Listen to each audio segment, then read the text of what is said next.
सम्मानित नागरिकों नमस्कार। मैं प्रवीण मिश्रा पुनः उपलब्ध हो गया हूं आप सभी के बीच बहुत ही अहम जानकारी को लेकर। जब कभी भी हम लोग ये बात करते हैं कि हमारे पौधों में खास करके फ्लावरिंग प्लांट्स में फूल नहीं आ रहे हैं तो हम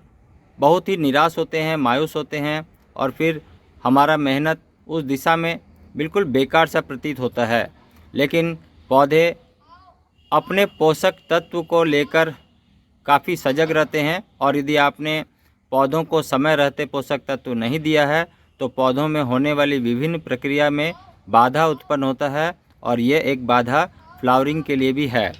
जैसा कि हम लोग बात कर रहे हैं कि पौधों के बढ़वार के लिए अलग अलग समय में अलग अलग स्टेज में पोषक तत्वों की ज़रूरत लगती है, जिसमें यदि पौधों की शुरुआती बात करें तो नाइट्रोजन, फास्फोरस, पोटेशियम है। वहीं दूसरी ओर जब पौधे अच्छे से वयस्क हो जाते हैं, सेट हो जाते हैं, इस्टेब्लिश होने लगते हैं तो अब यहाँ पर ज़रूरत लगती है जो कि पौधों के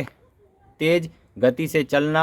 और उनका मजबूत होना और उनमें चमक बनना, उनमें हर एक प्रक्रिया में हर एक जगह में अच्छा दिखना और कीड़े मकोड़े, फंगस, फफूंद और रोग व्याधि से उनका प्रतिरोधी होना भी ज़रूरी होता है। इस लिहाज से सल्फ़र है, कैल्शियम है और कहीं कहीं हम लोग ये भी देखते हैं कि फिर से एक बार फास्फोरस की भी ज़रूरत लगती है। पौधों में यदि कमज़ोर पौधे होंगे तो बीमारी भी आएगी और बीमारी आएगी तो फिर पौधे सारा एनर्जी वहीं पर लगा देंगे और ख़ास करके बीमारी में सारा जो एनर्जी है वो व्यतीत हो जाएगा। तो हम लोग ये बात कर रहे हैं कि पौधों में बीमारी की भी सुरक्षा करते रहनी चाहिए, पौधों में कीट व्याधि की भी सुरक्षा करते रहनी चाहिए। वहीं दूसरी ओर पौधों के खुराक पर भी काफ़ी ध्यान देना ज़रूरी है और इसी से पौधे हमारे अच्छे चलने लगते हैं और फूल भी आता है। अब इस स्टेज में बात करते हैं कि यदि हमारे पास रैनी सीजन का फ्लावर्स है तो रैनी सीजन के फ्लावर्स के लिए हम लोग ये ध्यान रखेंगे कि इनको वसंत ऋतु में पौधे को लगा दिया जाए, जिससे कि इस्टेब्लिश होने में समय मिले और फिर जब समय आए 3-4 महीने के बाद तो इसमें पौधे अपने आप अच्छे प्रोड्यूस दे सके, अच्छे फूल दे सकें। इसके साथ ही हम लोग ये ध्यान रखेंगे कि 15-15 दिनों के अंतराल पर सॉइल मिक्स का हमारे पौधों में डालना काफ़ी ज़रूरी है। सॉइल मिक्स का यहाँ पर एक मतलब ये है कि हम सिर्फ खाद नहीं डालते हैं, हम लोग यहाँ पर ध्यान रखते हैं कि पौधों में जो ज़रूरत है उसके अनुसार पूरे अच्छे तरीके से एक सॉइल मिक्स बनाया जाए। सॉइल मिक्स के बारे में विभिन्न वीडियो में जानकारी दी गई है, आप उस जानकारी को देख सकते हैं। इसके साथ ही 15-15 दिनों के अंतराल पर जहाँ हम सॉइल मिक्स डालते हैं वहीं हम लोग फिर 15-15 दिनों के अंतराल पर 1 हफ्ता के गैपिंग को रखने के बाद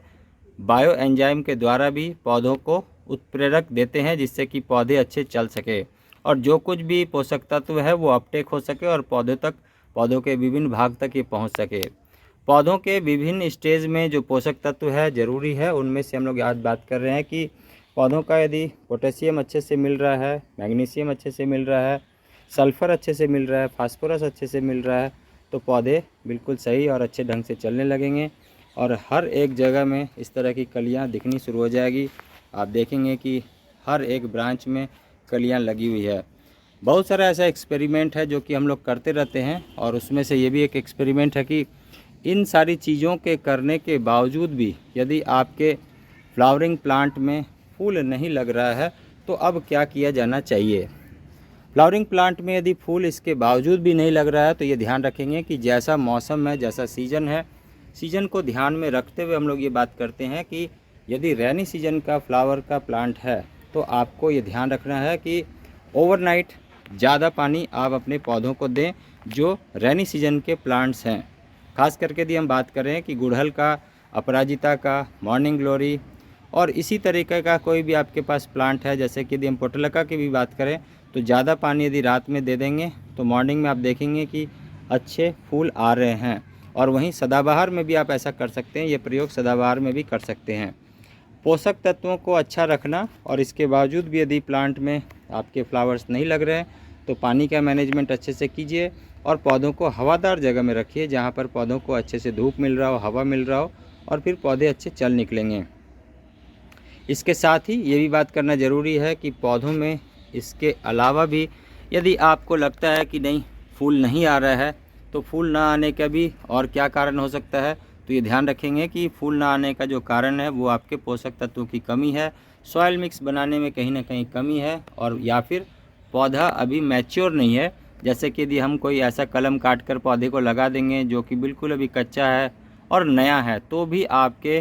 पौधों में फूल नहीं आएगा। लेकिन ऐसा नहीं है कि इस प्लांट में हमेशा फूल नहीं आएगा, जब ये समय आएगा तो फिर फूल आएगा। इसके पहले हम लोग लाख प्रयास करेंगे तो फूल नहीं आएगा। लेकिन हाँ, हम लोग ये ध्यान रखेंगे कि पौधों को बराबर पोषक तत्व देते रहें और एक समय दें, समय के बाद वो अच्छे से चलेंगे। हो सकता है कि इस साल यदि आपने कोई रेनी सीजन में प्लांट लगाया है तो वो इस साल फूल ना आ रहा हो, लेकिन अब जब समय अगले साल आएगा तो ये प्लांट मैच्योर हो जाएगा, अच्छे से चल निकलेगा और फिर काफ़ी शानदार फूल यहाँ भी लगने की संभावना है। तो कोई भी प्लांट को उखाड़ कर न फेंकें। आप उन प्लांट को कोशिश करें कि आपके घर में रहे, जगह पर रहे और ऐसे जगह में रहे जहाँ पर हवादार माहौल बिल्कुल बना हुआ हो और पौधे बिल्कुल शानदार ढंग से चल सकें।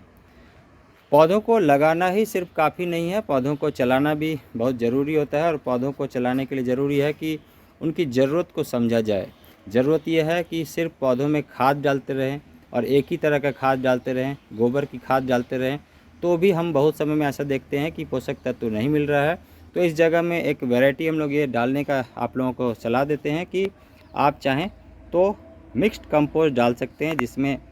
काउडंग कंपोस्ट है, वर्मी कंपोस्ट है, किचन वेस्ट कंपोस्ट है और इसके साथ साथ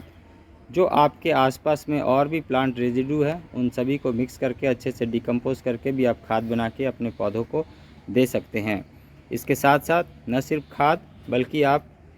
अपने घर से निकलने वाले कचरे को बहुत ही अच्छे ढंग से डिकम्पोज करके बायो एंजाइम बना सकते हैं और बायो एंजाइम बनाकर भी आप पौधों को दे सकते हैं।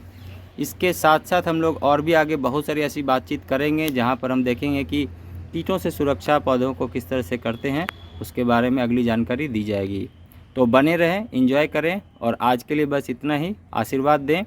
पुनः मिलेंगे नई जानकारी के साथ। तब तक बहुत ध्यान से रहिएगा। Thank you very much, take care और नमस्कार।